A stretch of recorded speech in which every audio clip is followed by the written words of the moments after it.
الحمدللہ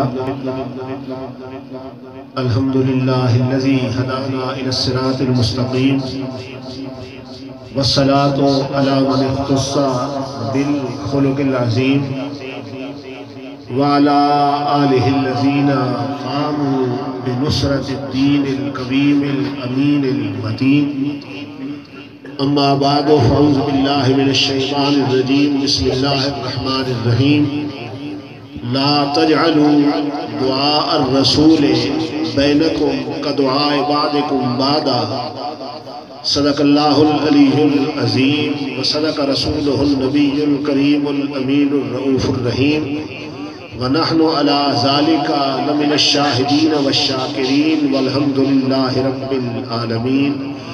درود پاک بآواز بلند۔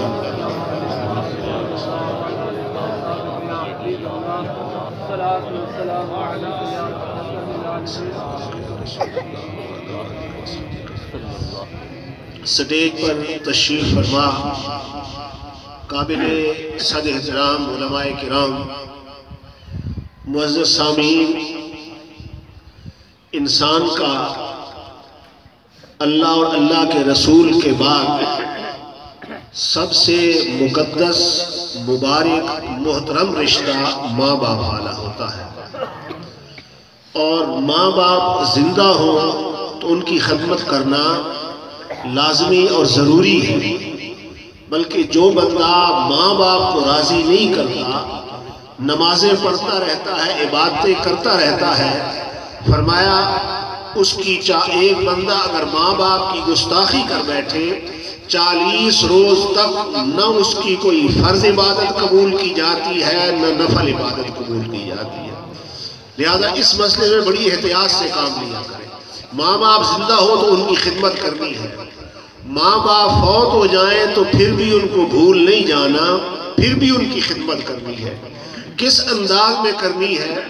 جس طرح آج کی یہ محفل جناب ملک دوست محمد صاحب کے والدین کے ایصال ثواب کے لیے، یعنی ان کے لیے بخشش کی دعائیں کرنا، ان کے لیے استغفار کرنا، ان کے لیے صدقہ و خیرات کرنا، یہ ان کی وفات کے بعد بھی لازمی اور ضروری ہے، تاکہ اللہ ان کے درجات کو بلند کرے۔ جب رب ان کے درجات کو بلند کرے گا وہ اپنی اولاد کے لیے دعائیں کریں گے۔ اللہ تعالیٰ مرحومین کو جنت الفردوس میں اعلیٰ و عرفہ مقام عطا فرمائے۔ قرآن مجید کی جو آیت کریمہ میں نے تلاوت کی ہے، میرے رب کا فرمان ہے لا تجعلوا دعاء الرسول بینکم کدعاء بعضکم بعضا، کہ تم رسول کے پکارنے کو آپس میں اس طرح نہ جانو جس طرح تم ایک دوسرے کو پکارتے ہو۔ اور عربی کا قاعدہ ہے کہ مقید پر جب نہیں وارد کی جائے تو وہ نہیں قید کی طرف لوٹتی ہے۔ معنی یہ ہوگا کہ تم میرے رسول کو پکارو، ندا کرو، لیکن ادب کے ساتھ پکارو، احترام کے ساتھ پکارو۔ الہ العالمین کس انداز میں پکارے؟ حضرت نوح علیہ السلام کو اللہ نے خطاب کیا، یا نوح کہہ کر پکارا۔ حضرت داؤد کو پکارا تو یا داؤد کہہ کر پکارا۔ حضرت ابراہیم کو پکارا، یا ابراہیم کہہ کر پکارا۔ حضرت موسیٰ کو یا موسیٰ کہا گیا، حضرت عیسیٰ کو یا عیسیٰ کہا گیا۔ لیکن جب آمنہ کے لال کی باری آئی، پیمانہ بدل گیا، اصول بدل گیا۔ اگر میرا محبوب کملی لیتا ہے تو رب فرماتا ہے یا ایھا المزمل، اے کملی اوڑھنے والے۔ اگر میرا محبوب چادر لیتا ہے رب فرماتا ہے یا ایھا المدثر، اے چادر اوڑھنے والے۔ اگر میرا محبوب مکے کی گلیوں میں خرام ناز کرتا ہے رب فرماتا ہے لا اقسم بہذا البلد وانت حل بہذا البلد۔ محبوب کے چہرے کو دیکھ کر کبھی والضحیٰ کہا جاتا ہے، کبھی طٰہٰ کہا جاتا ہے، کبھی محبوب کو یاسین کہہ کر خطاب کیا جاتا ہے، اگر میرا نبی غیب کی خبریں دے رہا ہے تو رب یا ایھا النبی کہہ کر خطاب کرتا ہے، اگر میرا محبوب تبلیغ کر رہا ہے، حق رسالت ادا کر رہا ہے تو یا ایھا الرسول کہہ کر خطاب کیا جاتا ہے۔ تو یہاں پہ پیمانے بدلے گئے اور محبوب کی امت کو بھی یہی حکم دیا گیا کہ میرے محبوب کو تم محبوب کے ہاتھ بھی دیکھتے ہو، بازاروں میں چلتا بھی دیکھتے ہو، محبوب کی مقدس آنکھیں بھی دیکھتے ہو، تبلیغ کرتا بھی دیکھتے ہو، لیکن اس محبوب کو کبھی اپنے جیسا نہ جاننا، کبھی اپنے اوپر قیاس نہ کرنا۔ تم بھائی کو پکارتے ہو، نام لے کر پکار دیتے ہو، رشتہ دار کو بلاتے ہو، نام لے کر پکارتے ہو، لیکن فرمایا میرے محبوب کی بارگاہ میں کبھی ایسا انداز اختیار نہ کرنا۔ الہ العالمین، پھر ہم تیرے محبوب کو کس انداز میں پکارے؟ فرمایا فَاسْأَلُوا أَهْلَ الذِّكْرِ إِن كُنتُمْ لَا تَعْلَمُونَ، اگر تمہیں پتہ نہیں اہل علم سے پوچھ لو۔ میں اس کی وضاحت کے لیے امام راضی کی بارگاہ میں حاضر ہوا، علامہ آلوسی حنفی کی بارگاہ میں حاضر ہوا، بہکیے وقت قاضی ثناء اللہ پانی پتی کی بارگاہ میں حاضر ہوا۔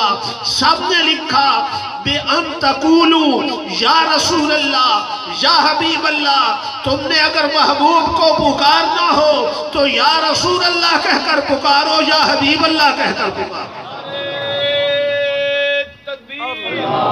نعرہ رسالت، عظمت مصطفیٰ۔ اب ہو سکتا ہے کسی کے ذہن میں یہ خیال آئے کہ ہم یہاں سے یا رسول اللہ کہتے ہیں، سرکار ہیں گنبد خضرا میں، قبر انور میں آرام فرما ہے، کیا اللہ کا نبی ہمارے اس یا رسول اللہ کہنے کو، درود و سلام کے گجرے نچھاور کرنے کو اللہ کا نبی سنتا بھی ہے؟ تو آؤ اس کا جواب اللہ کے قرآن سے لے لیں۔ حضرت ابراہیم علیہ السلام کعبۃ اللہ کی عمارت تعمیر کرتے ہیں، دونوں باپ اور بیٹا کعبے کی عمارت بنا چکے، اللہ کا گھر تعمیر کر چکے۔ جب فارغ ہوئے تو حضرت ابراہیم علیہ السلام کو رب نے حکم دیا، پیارے خلیل اذن فی الناس، لوگوں میں حج کا اعلان کرو کہ یا ایھا الناس، کہ اے لوگو قد فرض علیکم الحج، تم پر حج فرض کیا گیا ہے۔ حضرت ابراہیم علیہ السلام نے عرض کیا الہ العالمین، میری بات کون سنے گا؟ میری آواز کہاں تک پہنچے گی؟ ہر طرف پہاڑ ہی پہاڑ ہیں، دنیا نہ جانے کہاں سے کہاں پھیلی ہوئی ہے، شرق میں بھی لوگ ہیں، غرب میں بھی لوگ ہیں، شمال و جنوب میں لوگ ہیں، کوئی ابھی وہ ہیں جو دنیا میں آئے نہیں، پیدا نہیں ہوئے۔ مولا میری آواز پہنچے گی کہاں تک؟ میں کس کو کہوں گا کہ اے لوگو تم پر حج فرض کیا گیا ہے؟ یہاں پر تو ایک میں ہوں، ایک میرا اسماعیل ہے، دو باپ اور بیٹا ہے، یہ اعلان کس کو کرنا ہے؟ اللہ نے فرمایا اذن فی الناس بالحج، ابراہیم تو اعلان تو کر، یاتو کا، لوگ آئیں گے حج کے لیے، کوئی پیدل آئے گا، کوئی سواریوں پہ سوار ہو کے آئے گا، تو ذرا اعلان تو کر۔ حضرت ابراہیم نے اعلان کیا اے لوگو تم پر حج فرض کیا گیا ہے۔ جو بندہ جس مقام پر تھا اس نے حضرت ابراہیم کی آواز سن لی، اگر کوئی ماں کے پیٹ میں تھا اس نے حضرت ابراہیم کی آواز سن لی، اگر عالم ارواح میں روحیں تھی انہوں نے حضرت ابراہیم کی آواز وہاں پر سن لی، ہر روح تک حضرت ابراہیم کی آواز پہنچی۔ کسی نے 1 مرتبہ لبیک کہا، کسی نے 2 مرتبہ کہا، کسی نے 10 مرتبہ کہا۔ جس نے 1 مرتبہ لبیک کہا اس کو زندگی میں 1 حج کی سعادت ملی، جس نے 2 بار لبیک کہا اس کو 2 مرتبہ سعادت ملی، جس نے 10 بار کہا اس کو 10 بار حج نصیب ہوا۔ جو حضرت ابراہیم کی پکار سن کر خاموش رہا وہ حج کی سعادت سے محروم ہو گیا۔ اگر حضرت ابراہیم کی ندا دنیا میں عالم ارواح میں روحیں جہاں پر بھی ہیں، جس مقام پر بھی ہیں، جس انداز میں بھی ہیں، اگر روحیں حضرت ابراہیم کی آواز سن سکتی ہیں تو رب ذوالجلال کی عزت عزت کی قسم ہمارا یہاں یا رسول اللہ کہنا میرا نبی گنبد خضرا میں سن سکتا ہے۔ اللہ اکبر، نعرہ رسالت، عظمت مصطفیٰ۔ دور و نزدیک کے سننے والے وہ کہاں، دور و نزدیک کے سننے والے وہ کہاں، کان لالے کرامت پہ لاکھوں سلام۔ میرا نبی کا مقام تو بڑا بلند ہے، حضور کے ذرا غلاموں کو دیکھ لیجئے۔ امام الانبیاء کے غلام سیدنا فاروق اعظم مسجد نبی کے منبر پر خطبہ دے رہے ہیں۔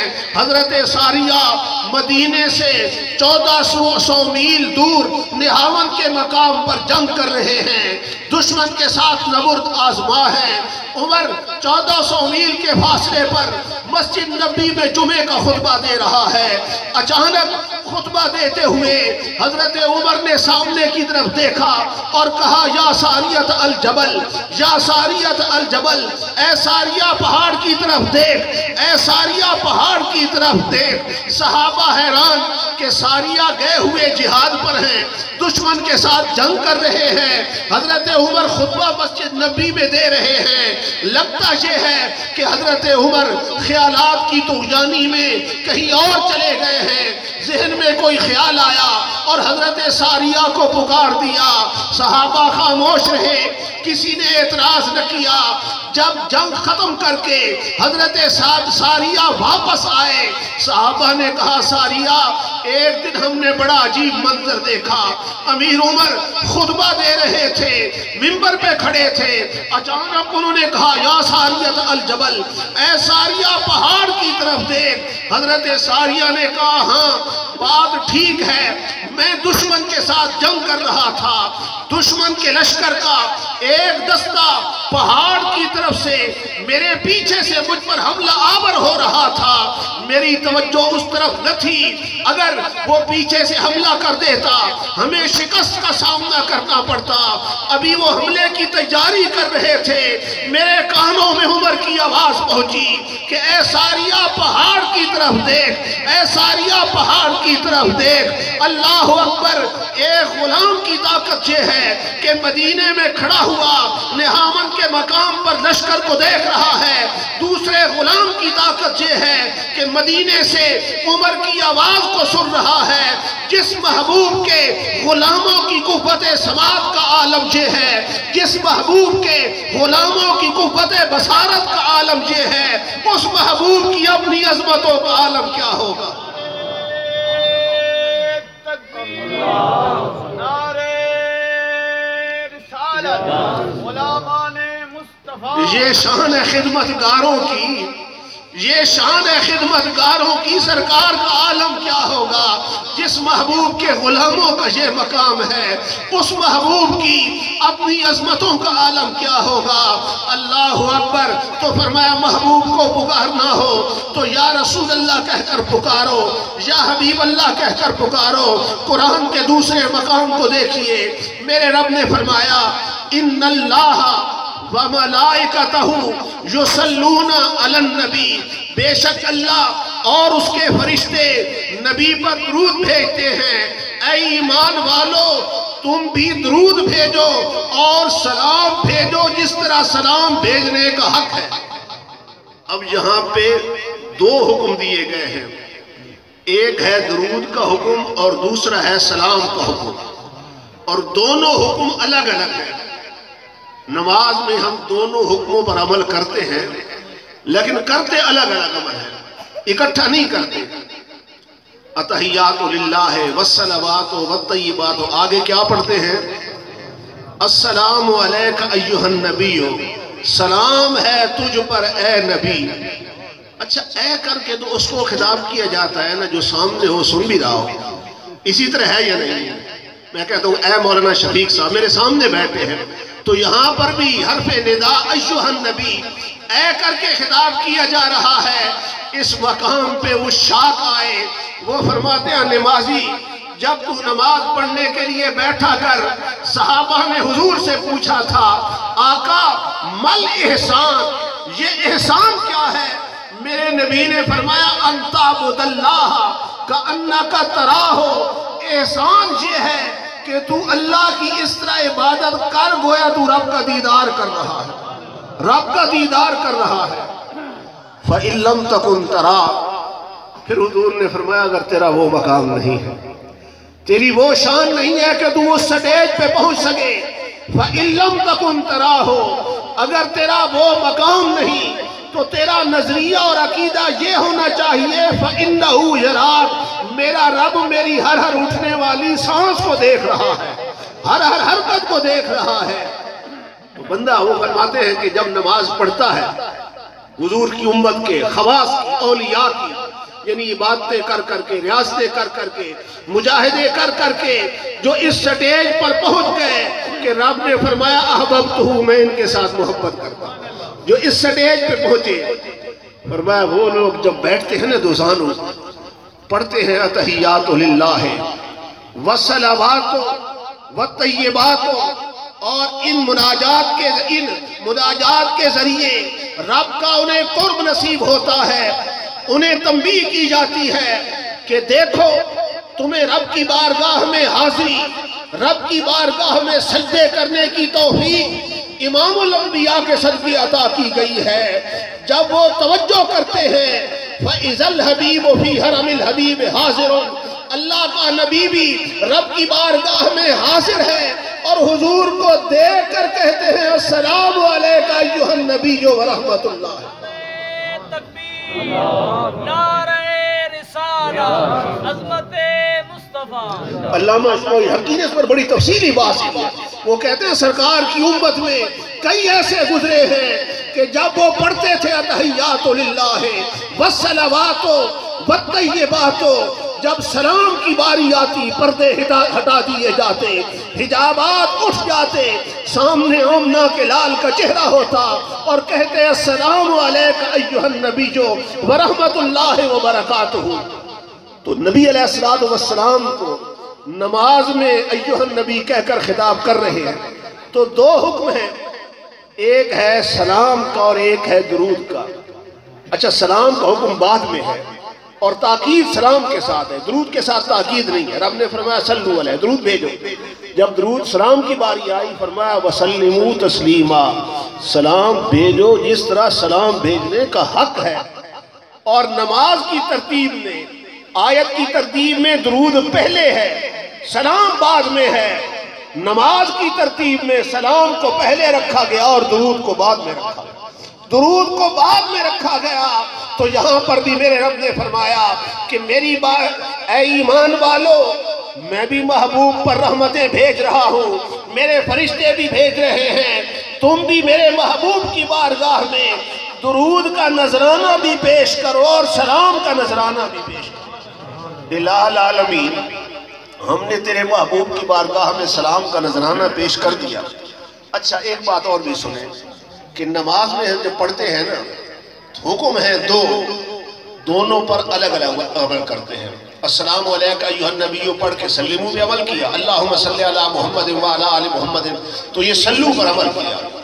اب نماز کے باہر ایک بندہ ساری زندگی درود ابراہیمی پڑھتا رہے، سب سے افضل درود ہے، اعلیٰ درود ہے، ساری زندگی درود ابراہیمی پڑھتا رہے، سلو پر تو عمل ہوگا، سلمو پر عمل نہیں ہوگا، سلمو پر عمل نہیں ہوگا۔ رب کے حکم دو ہے، درودوں میں سب سے افضل درود ابراہیمی ہے، لیکن اگر ساری زندگی اللہم صلی علی یہ درود پڑھتے رہو، صرف درود ہی ہوگا، سلام نہیں ہوگا۔ لیکن حضور کا امتی جب اکٹھا پڑھتا ہے الصلاۃ والسلام علیکہ یا رسول اللہ، اس میں درود بھی آ گیا، سلام بھی آ گیا، رب کے دونوں حکموں پہ عمل ہو گیا، رب کے دونوں حکموں پہ عمل کیا جاتا ہے۔ الصلاۃ والسلام علیکہ یا رسول اللہ، اور اللہ نے بھی کوئی قید نہیں لگائی کہ میرے محبوب کی بارگاہ میں سلام پیش کرنا ہو تو صرف تم نے عربی میں ہی پیش کرنا ہے، نہیں جس زبان میں پیش کرو اللہ قبول کرتا ہے۔ اگر کوئی محبوب کی بارگاہ میں سلام کا نذرانہ حفیظ جالندھری کی زبان میں پیش کرتا ہے اور کہتا ہے سلام اے آمنہ کے لال اے محبوب سبحانی، سلام اے فخر موجودات فخر نوع انسانی، سلام اے ذل رحمانی، سلام اے نور یزدانی، تیرا نقش قدم ہے زندگی کی لوح پیشانی، تیرے آنے سے رونق آ گئی گلزار ہستی میں، شریک حال قسمت ہو گیا پھر فضل ربانی۔ اگر سلام اے آمنہ کے لال اے محبوب سبحانی کہے تب بھی جائز، اگر یا نبی سلام علیکہ یا رسول سلام علیکہ پڑھے تب بھی جائز، اور اگر فرد محبت سے کھڑا ہو جائے اور امام محمد رضا کی زبان میں پڑھے مصطفیٰ جہاں رحمت پہ لاکھوں سلام، شمع بزم ہدایت پہ لاکھوں سلام، الغرض جتنے شہزادے اس شاہ کے ان سب اہل مکانت پہ لاکھوں سلام، تب بھی جائز ہے۔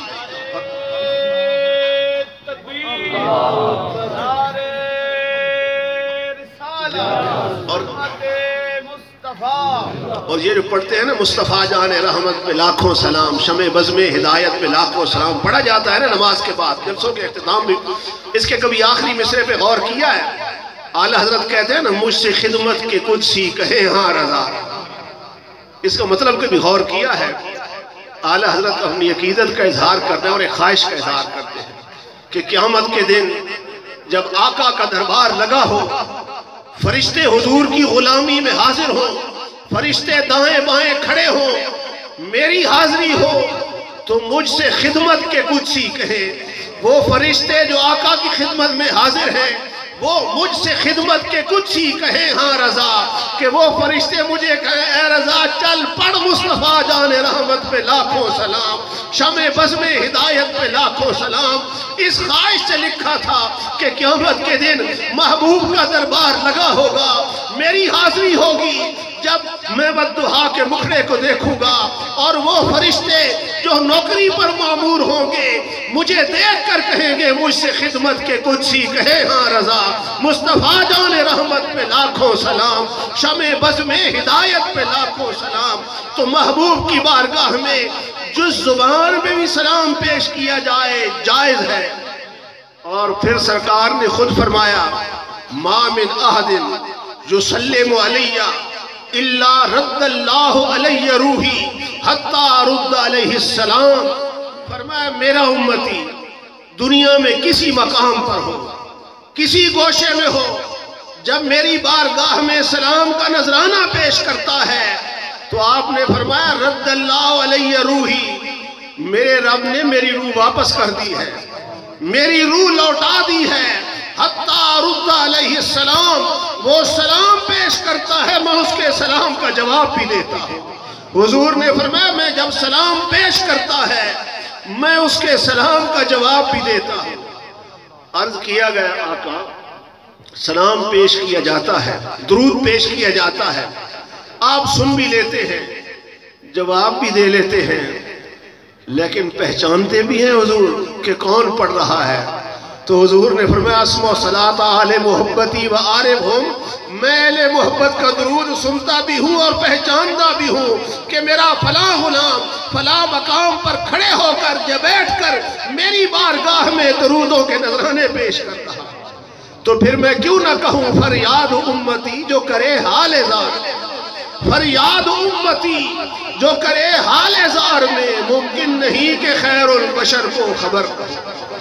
اور حضور کی امت میں ایسے لوگ گزرے ہیں، سید احمد رفاعی رحمۃ اللہ تعالی علیہ 6 صدی ہجری کا یہ کامل بہت بڑا ولی تھا، سرکار کی بارگاہ میں جب حاضر ہوا نا تو انہوں نے 2 شعر پڑھے حضور کے روضے کے سامنے کھڑے ہو کر، عرض کرتے ہیں آقا فی حالت البعد روحی کنت ارسلها تقبل الارض انی وہی نائبتی، کہ یا رسول اللہ میں دور تھا لیکن میری روح تو یہی مدینے میں رہتی۔ آقا میرا جسم میری جان تو دور تھی لیکن روح تو تیری گلی میں چکر لگاتی رہتی تھی۔ کنت تقبل الارض انی وہی نائبتی، محبوب میری روح میری نائب بن کر تیری زمین کے بوسے لیا کرتی تھی، تیرے قبر انور کے بوسے لیا کرتی تھی۔ آقا اب تو میں اپنے جسم سمیت آ گیا ہوں، اللہ آقا جسم سمیت آیا ہوں، اتنی کرم نوازی تو اب کر دے کہ ید اللہ والا ہاتھ باہر نکالے، احمد رفاعی اس کا بوسہ لے سکے، احمد رفاعی بوسہ لے سکے۔ مولوی اشرف تھانوی نے بھی نقل کیا ہے، 90,000 کا مجمع تھا، سرکار کا ہاتھ باہر آیا، احمد رفاعی نے بوسہ لیا۔ نعرہ تکبیر، نعرہ رسالت، غلامان مصطفیٰ۔ پھر میں کیوں نہ کہوں تو زندہ ہے واللہ، تو زندہ ہے واللہ، تو زندہ ہے واللہ، تو زندہ ہے واللہ، میری چشم عالم سے چھپ جانے والے، اللہ کے نبی قبر میں آرام فرما ہو، غلاموں کے سلام بھی سنتے ہیں اور جواب بھی دیتے ہیں۔ حضور کا مقام تو بڑا بلند ہے نا۔ حضرت دانیار علیہ السلام پیغمبر گزرے ہیں، انبیاء میں ان کا شمار ہوتا ہے، اور سرکار سے تقریباً 1400 سال پہلے ان کا زمانہ ہے، یعنی اتنے پہلے کے ہیں۔ حضرت عمر کے زمانے میں جب سوس فتح ہوا نا، یہ واقعہ مشہور دیوبندی عالم قاضی زاہد حسین نے رحمت کائنات میں بھی نقل کیا اور کتابوں میں بھی ہے۔ جب سوس فتح ہوا، حضرت ابو موسیٰ اشعری کو حضرت عمر نے سوس کا گورنر بنا کے بھیجا۔ یہ جب گئے نا وہاں پر، انہوں نے وہاں سے حضرت عمر کو خط لکھا کہ میں نے یہاں آ کے بڑا ایک عجیب و غریب منظر دیکھا ہے کہ ایک بہت بڑا ٹب ہے، اس میں اللہ کے پیغمبر حضرت دانیار علیہ السلام آرام فرما۔ 1400 سال کا زمانہ گزر چکا ہے، حضرت دانیال کا جسم اقدس آرام فرما ہے، نہ جسم پھیلا ہے، نہ پھولا ہے، قبر نہیں ہے، باہر ہے، نہ جسم کے اوپر حوادثات زمانہ نے اثر کیا ہے، ان کے قریب کچھ مال پڑا ہوا ہے، ساتھ ایک تحریر لکھی ہوئی ہے کہ جس کو مال کی ضرورت ہو یہاں سے مال اٹھا کر لے جائے، جب اس کی ضرورت پوری ہو جائے، اس کے پاس مال بن جائے تو واپس یہاں آ کے رکھ دے۔ میں نے لوگوں سے پوچھا تو انہوں نے کہا یہ واقعی تجربہ شدہ بات ہے کہ لوگ یہاں سے آتے ہیں، ضرورت کے مطابق مال لے جاتے ہیں، پھر جب ان کے پاس حالات ٹھیک ہوتے ہیں مال رکھ دیتے ہیں۔ حضرت دانیال علام فرما ہے 1400 سال گزر چکے ہیں، نہ جسم پھیلا ہے، نہ پھولا ہے، نہ اس پر دنیاوی عوارض طاری ہوئے ہیں۔ ہمارے ہاں اگر کوئی بندہ فوت ہو جائے 1 دن سے زیادہ رکھ سکتے ہیں؟ بولیے، رکھ سکتے ہیں؟ جسم کے پھیلنے کا خطرہ ہوتا ہے، پڑنے کا خطرہ ہوتا ہے۔ ہاں، جن کی زندگیاں لبیک کی صدایں بلند کرتے ہوئے گزرے، اگر انہیں 2 دن بھی رکھا جائے ان کے جسم میں کوئی فرق نہیں پڑتا۔ نعرہ رسالت، نعرہ حیدری، لبیک لبیک، تاجدار ختم نبوت۔ یہ دیکھ لینا جن کے دلوں میں آقا کی محبت ہوتی ہے، یا رسول اللہ کے نعرے تو پہلے بھی لگتے تھے نا، لیکن اس رنگ میں جدت جو پیدا کی ہے وہ امیر المجاہدین نے آ کے پیدا کی ہے، حضرت خادم حسین رضوی نے پیدا کی، اور پھر میرے محبوب نے ان محبتوں کا بدلہ بھی دیا نا۔ محبوب نے محبتوں کو بدلہ بھی دیا۔ نہ تعلق کسی پیر گھرانے سے ہے، نہ تعلق کسی وڈیرے امیر گھرانے سے ہے، ایک درویش خدا مست 40 سال پہلے تنہ تنہا بس پہ سوار ہو کر دین پڑھنے کے لیے نکلا تھا، لیکن 40 سال بعد جب اسی لاہور سے جنازہ اٹھا تو 1,70,00,000 بندہ جنازہ پڑھنے کے لیے امڑ آیا تھا۔ یہ میرے آقا محبتوں کو بدلہ دینا ہے۔ حضور کی عقیدت اور عشق کا صلہ ہے کہ جو اپنا سب کچھ محبوب کے نام پہ لٹا دیتے ہیں، دنیا بھی ان کی ہوتی ہے، آخرت بھی ان کی ہوتی ہے۔ تو یہ محبوب کے غلاموں کا مقام ہے۔ حضرت دانیال علیہ السلام کا جسم محفوظ ہے، سلامت ہے۔ حضرت ابو موسیٰ اشعری نے خط لکھا، حضرت عمر نے خط مدینے میں پڑھ کے سنایا، پھر امیر عمر نے جواب لکھا کہ حضرت دانیال اللہ کے پیغمبر ہیں، اگر قیامت تک قبر سے باہر رہے ان کا تصرف جاری رہے گا، ان کا فیض جاری رہے گا، حوادثات زمانہ ان کے جسم پر اثر انداز نہیں ہوں گے، لیکن میرے آقا کی شریعت کا قانون جاری ہے۔ اس لیے حضرت دانیال کو حضور کی شریعت کے مطابق غسل دیا جائے، کفن و دفن کا اہتمام کیا جائے، نماز جنازہ پڑھ کر دفن کر دیا جائے۔ تو جب حضرت دانیال قبر سے باہر ہیں، 1400 سال تک ان کا تصرف جاری ہے، دنیا والے فائدہ اور نفع اٹھا رہے ہیں۔ کتنے مقام کے مالک کیوں نہ ہو حضرت دانیال، ہیں تو میرے آقا کے غلام۔ جس محبوب کے غلاموں کا یہ مقام ہے، اس محبوب کی اپنی عظمتوں کا عالم کیا ہو۔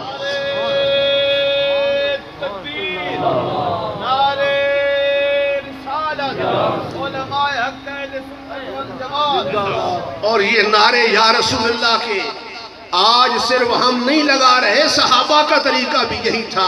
میرے آقا مکے سے مدینے پہنچے، شہر مدینہ سے جو آوازیں آ رہی تھی، جو نعرے گونج رہے تھے، وہ کیا تھے؟ ینادون یا محمد و یا رسول اللہ۔ اہل مدینہ یا محمد اور یا رسول اللہ کے نعرے لگا رہے۔ اب سوال یہ ہے کہ وہاں پر تو حضور سامنے تھے، کیا کبھی کسی نے دور سے بھی اس قسم کا نعرہ حضور کی حیات ظاہری میں لگایا؟ بالکل لگایا۔ جب حدیبیہ کا معاہدہ ہوا تھا نا، اس معاہدہ حدیبیہ میں ایک شک یہ بھی تھی، مکے میں کچھ قبائل قریش کے علاوہ بھی آباد تھے، ان میں سے ایک قبیلہ بنو بکر تھا اور دوسرا قبیلہ بنو خزاعہ۔ ان دونوں کی خاندانی دشمنی چلی آ رہی تھی، دونوں طرف سے کئی بندے قتل ہو چکے تھے۔ بنو بکر کا تعلق تھا قریش کے ساتھ، بنو خزاعہ کا تعلق تھا حضور سید عالم کے ساتھ۔ اب سرکار تو چلے گئے تھے مدینے، بنو خزاعہ اکیلے رہ گئے تھے۔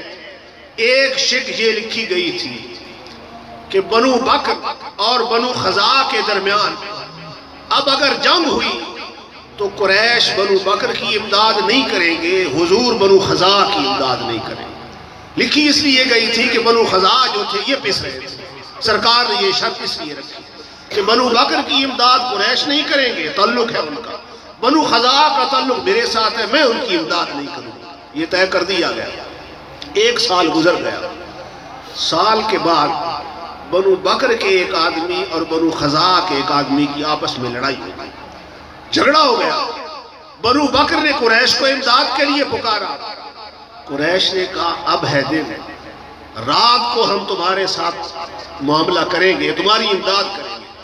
دن میں تو گئے تو بنو خزاعہ پہچان لیں گے کہ یہ تو قریش حملہ آور ہو رہے ہیں، معاہدہ حدیبیہ توڑ بیٹھے ہیں، رات کے وقت اندھیرے میں شبخون ماریں گے، اس طرح ان کو پتہ نہیں چل سکے گا، وہ سمجھیں گے بنو خزاعہ ہیں، بندے ہم ان کے قتل کر دیں گے۔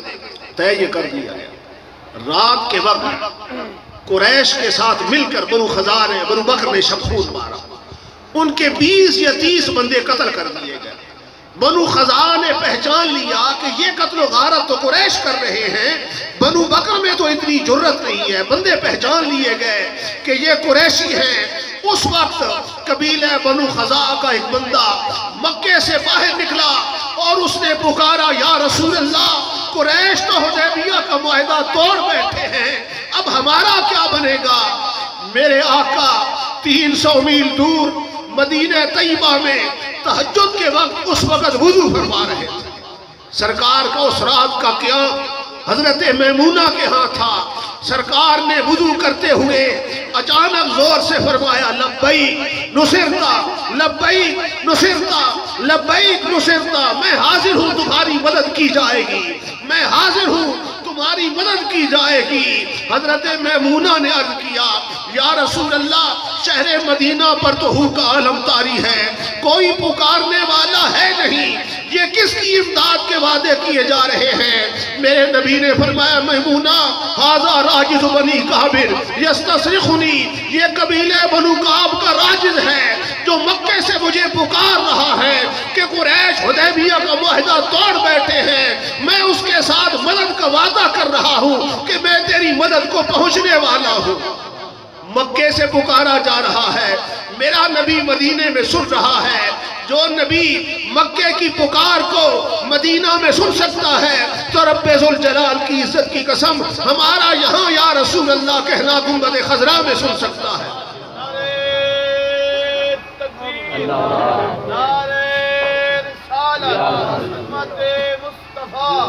اب جب سرکار آئے نا صبح کی نماز کے لیے، حضور نے جو ہی نماز کا سلام پھیرا، سرکار نے صحابہ کو مخاطب کر کے کہا، حضور نے فرمایا اب تیاری کرو، اب جنگ فیصلہ کن ہوگا، اب مارکا فیصلہ کن ہوگا۔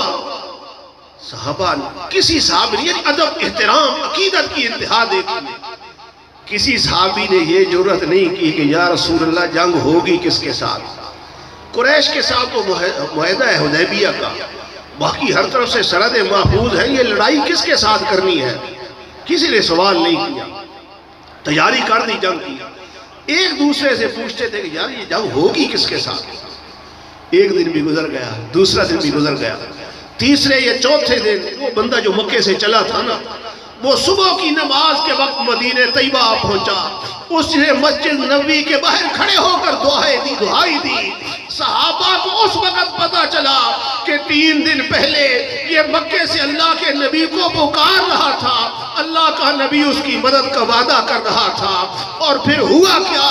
رب نے فرمایا محبوب بنو قحظاہ نے اپنی امداد کے لیے پکارا تھا، لیکن اب قریش تیرے سامنے ہوں گے اور پورا مکہ تیرے قدموں میں ہوگا۔